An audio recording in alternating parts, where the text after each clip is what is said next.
My digger is having minor problems. Well, it's not more than a minor problem at the moment because it's all in bits. But we had problems for a while where it was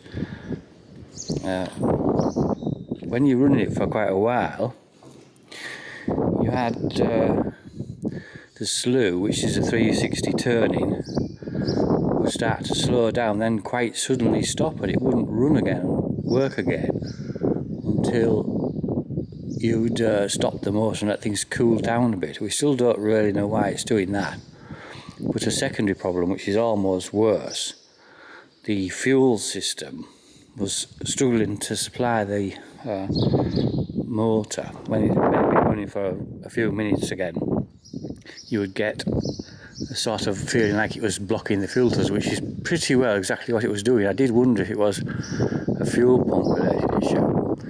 But we had those two filters go on the back there, they'll be in there now.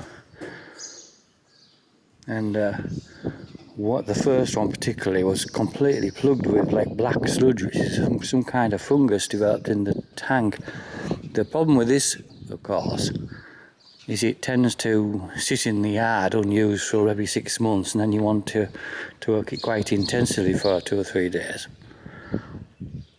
So the tank goes in that gap there and has been removed. We've completely rinsed it out with petrol and probably might even pressure wash it inside, try and get every trace of that stuff out. Because it kind of, if you put fresh fuel in, it sort of reinfects the fresh fuel, especially since it might sit again for another 2 or 3 months.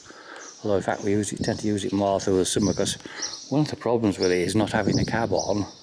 It's one of the coldest jobs imaginable. It's nice when it's like it is now. It's like 20 degrees most days. It's alright.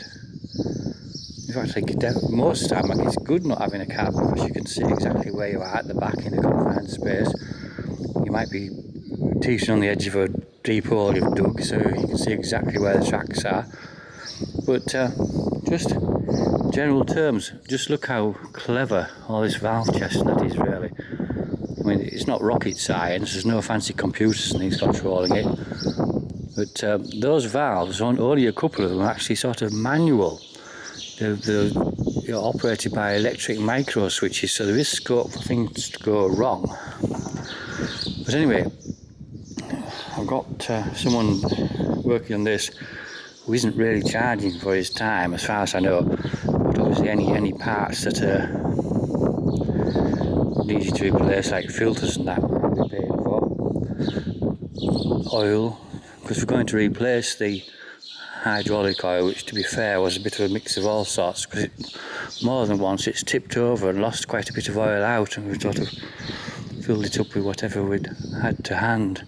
That's the fuel tank there, quite a small thing. It only holds about, I don't suppose it even holds 5 gallon, it'll be about 3 gallon, I think 15 litres, but it's very economical on fuel within reason.